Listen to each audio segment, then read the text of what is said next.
Do you ever feel sad for some of those underappreciated pieces of writing advice out there? I mean, these poor tidbits of wisdom are out there every day, working hard to improve your novel, and for what? They don't get the recognition, the fame, or the monetary rewards that such gems like Show Don't Tell and Write What You Know get. Of course, there are systemic reasons for this. Nepotism is incredibly well entrenched in the writing advice space. I mean, we all know that Show Don't Tell's father worked with Shakespeare. It's not what you know, it's who you know. And perhaps these pieces of advice need to work on their networking. So, to help them do that, I'm going to share with you 3 pieces of underappreciated and underrated writing advice that perhaps don't get the credit they deserve. Speaking of getting credit for things, consider subscribing to my channel.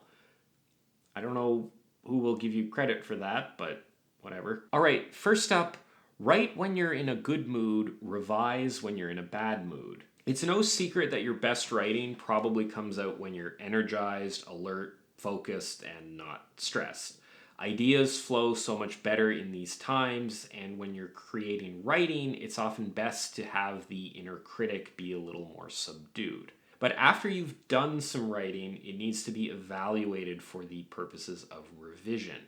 This requires a different mental posture to do effectively, perhaps a little less forgiving. This is why when you're reading your own work to look for flaws and areas to improve, it might be better to do when you're tired or a little frustrated or otherwise not your usual peppy, bubbly self. One example here is just simple comprehension. It's way easier to understand writing and get the meaning when you are fresh and alert.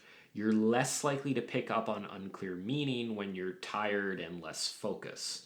You'll cut yourself less slack overall, and you're more likely to find problems if you read writing when you're not feeling optimal. Coming up with solutions to those problems is probably best done when you are fresh, but finding them might be best done when you're tired. So produce writing in as clean and healthy an environment as you can, but revise that writing in the worst situation imaginable. That's the time when you should look for flaws. Use your violent mood swings to your advantage because it will help provide different perspectives on your writing. Next up, write small. Richard Price, I think, is the one who has talked about this the most, but you'll see this advice given in different ways by different people, including me at this point, I guess. You want to tell the smallest story you can, even if your novel deals with a massive event.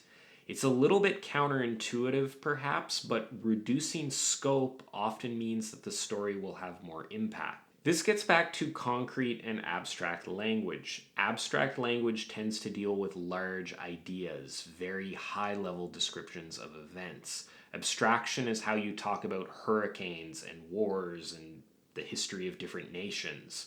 Concrete language is more grounded. It inherently limits the scope of what you're describing. By relating sensory information, you slow the pace and reduce how much information you can get across.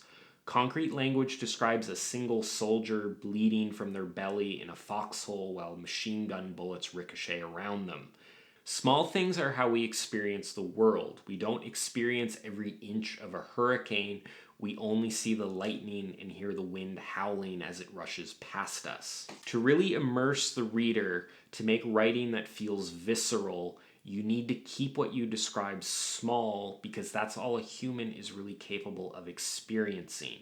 We can understand abstraction. We can understand the idea of a million soldiers walking across a battlefield, but the only thing we can experience is what's happening around us. This also relates to depth and complexity.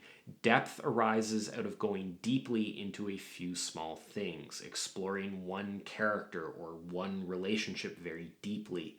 Complexity comes out of trying to cover a lot of ground, in trying to cover something big. If your novel isn't working, it may not be that more needs to be added to it. It might be that something needs to be taken away. More focus and less material might be the answer to what ails your novel. And the last piece of underrated writing advice: there's nothing in writing that works, only what works for your novel. This one speaks to a dilemma that I have with this channel. Writing is one of those mediums where basically anything can work in the right situation. Very few rules are entirely universal, and great novels often break major rules. Even with something simple like passive voice, there are times, rare as they are, where it just works. Starting with a character getting out of bed is usually not a great way to begin a novel, but for a specific story, maybe it ties tightly to the theme, and so it's the best way to open that specific story. For every rule or guideline out there, there is someone breaking it and getting good results. That does not mean that we can just ignore these rules. Something being true most of the time is very different from something simply not being true.